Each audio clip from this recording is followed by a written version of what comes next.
Team USA, man. They beat Serbia 110-84. I ain't gonna lie. That first half, I was like, all right, man, what we doing? What we doing in this first half, man? But eventually they turned it around, they got together, and they blew out Serbia. So the takeaway from the game itself, I mean, Kevin Durant is amazing, obviously. Uh, Steph Curry is amazing, obviously. LeBron James is amazing, obviously. But we didn't get to see Jayson Tatum be amazing because he played a grand total of several minutes, 0, and that's his jersey number for Boston Celtics. Oddly enough, so so that had me thinking. I'm like, okay, what was the reason why Jayson Tatum, who is one of the top 10 players in the NBA, I think we can probably agree to some extent about that. If he ain't top 10, he top 15, like some kind of way. Why can't Steve Kerr figure out how to play his best players? Because if he played 0 minutes, then why is he there? If you're Jayson Tatum, right? So like when they had like the dream team, not dream team, but the redeem team, you had players like Michael Redd who didn't play as much, or like maybe Carlos Boozer didn't play as much. But I'd be damned if Kobe playing, D Wade playing, LeBron playing, Dwight playing, like your top guys in the league are playing. I can't recall a time where a top guy, like especially on the wing or like a guard, just not playing at all. So he did come out and say that he's 100% playing next game and that he will figure it out.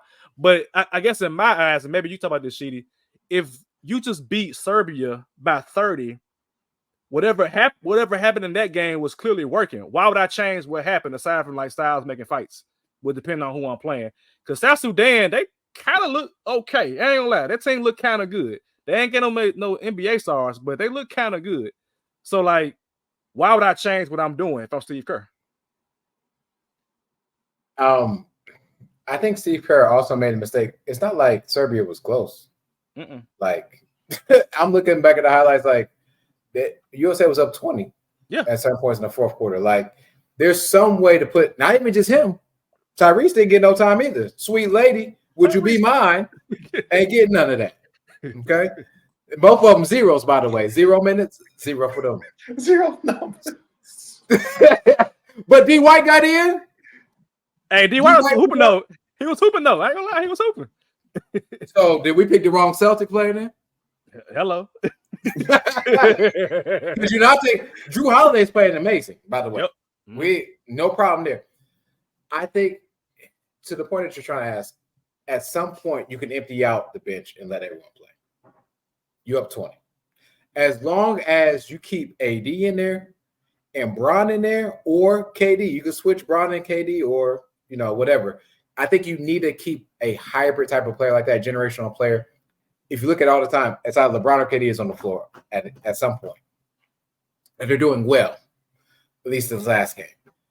I like the Steph Curry and Devin Booker together.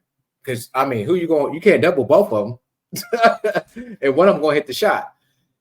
So, to me, it's like, where do you insert Tatum? I mean, you find a way. It's too much talent for you not to find a way. Even if you move Bron down to a point guard, hey, Bron, I need you to be more of a point guard right now. I got Tatum coming in. I got Durant with you. I got Edwards here. I got Bam as well. LeBron, I need you to focus on facilitating. Are we ready to have the conversation that Steve Kerr really ain't a good coach yet? I mean, when you have a generational talent such as Steph Curry, who is possibly, let's say top 20 of all time, and you have that every year you've coached, you haven't coached without that. How good are you? So I'll leave that alone. We're talking about Team USA and why Tatum didn't play. Tatum, that's your fault too. You just in there getting Gatorades. I'm in the coach's ear. I just want the championship. Noah Lyles ain't gonna talk about me like that. I didn't get on this floor.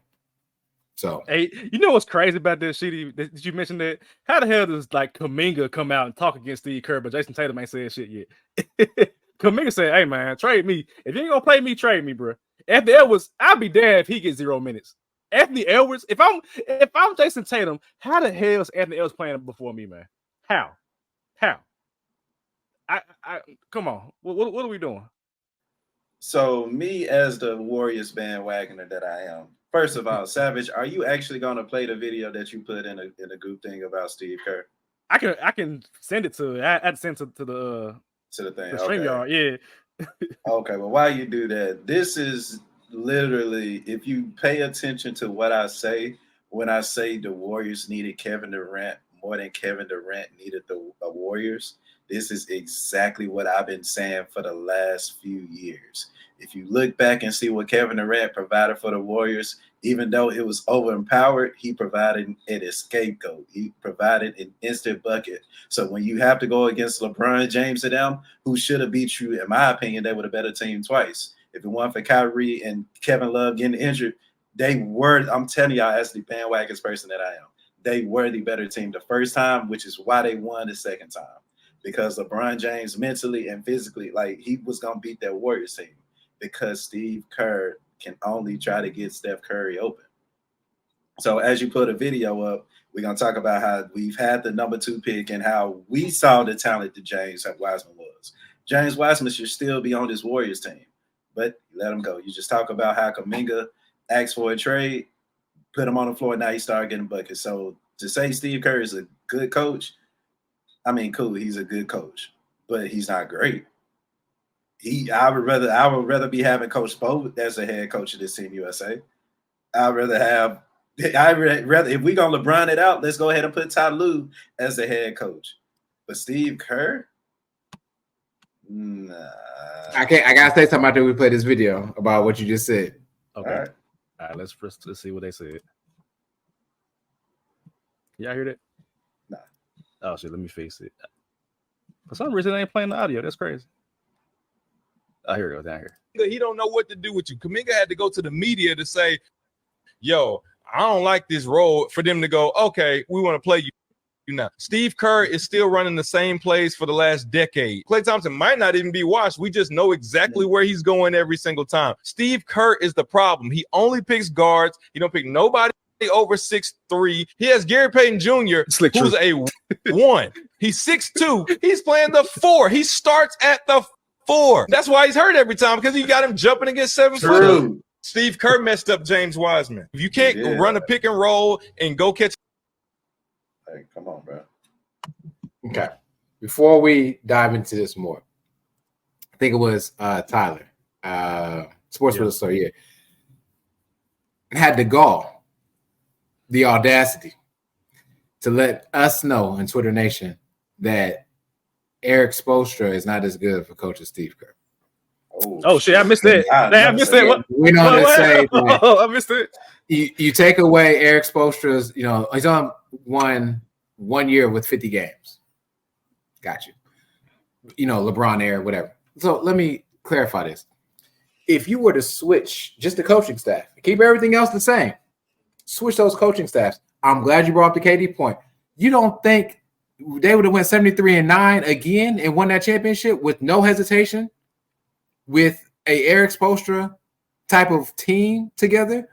On top of that, let's go back to the Miami Heat. I don't even know a player that comes from the Warriors, no disrespect to the Warriors, they get signed a contract. What you mean? Gabe Vincent. Gabe Vincent went from nothing to something, got a contract. Max Strus went from nothing to something, got a contract. You talking about to another Jordan team? Poole? Okay, I get you. Yep. Hey, Tyler here. Let's see Tyler said. Tyler said, let me come on, Tyler. Come on, Tyler. Look,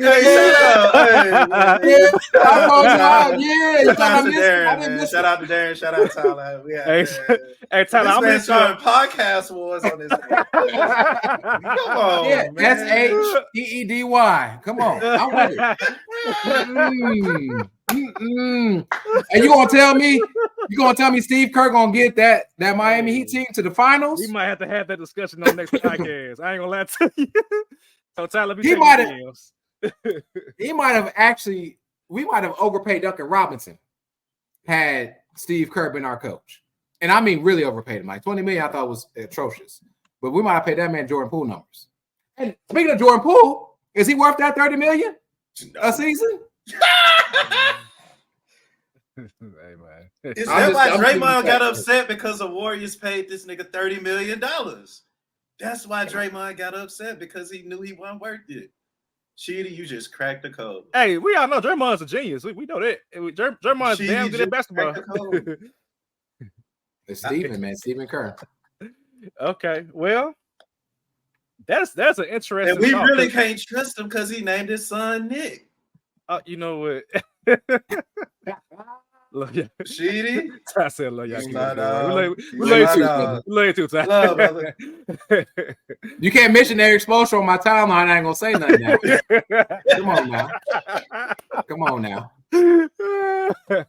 And that's actually a pretty good discussion. I ain't gonna lie to you, because like Spo's on this coaching staff too. So I mean, to what extent are we blaming Spo if he's a part of this equation? But then again, Steve Kerr, you the face of it. So, but they won by 30. So it's like, no, Spo's would have told him, hey, why Tatum ain't playing yet? Right? Yeah. He said Kerr ain't the GM. That's true. It is Grant Hill. Ain't Grant Hill the GM of the team? Mm-hmm. We're talking about better take. Yeah, better take. Okay. All right. But yeah. So we'll talk about that, and we'll see how this week goes, I guess, with Steve Kerr. As far as the unraveling of Team USA. I mean, but for right now, they won by 30. So it's like, how much can I complain? Which is why I'm saying, like, if I'm Steve Kerr, why would I change anything? I'm not gonna appease you just because you want to play. I'm like, we won by 30. Like, so I got 12 players. All of y'all can't play a certain amount of minutes, regardless of how you played in the NBA. But I guess my problem is the fact that you are a top NBA player. Why am I sitting on the bench and like Derek White getting PT and I'm not? That's crazy to me. Like, even as a hooper, I'm like, I don't like, if I'm playing like 30 minutes over here at this high school and then I transfer to another school, or we have AAU, that's probably better example, AAU, and I'm playing 5 minutes. I'm like, bro, I put up 20 a game at my high school. Why am I playing 5 minutes for AAU? That don't make sense to me.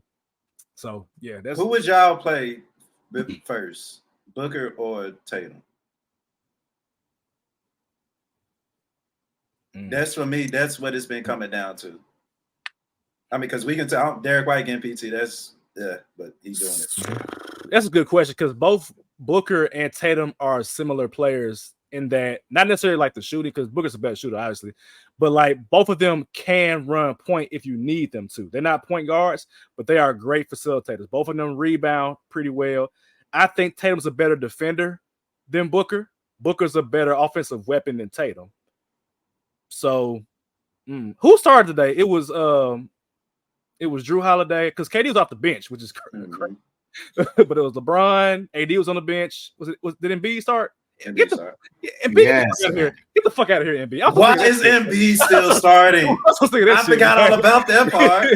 Why is Embiid still starting? He's like 11 minutes. Get out of here. And everyone sees it though. Everyone sees that AD and Bam are better. Yep. At that position. That's crazy. Get the fuck out of here with that shit, man. Y'all appease him. Like, he shouldn't be here in the summertime. He's hurt. He was hurt during the postseason. Why is he even present? I don't understand that shit, bro. Like, anyway, yeah.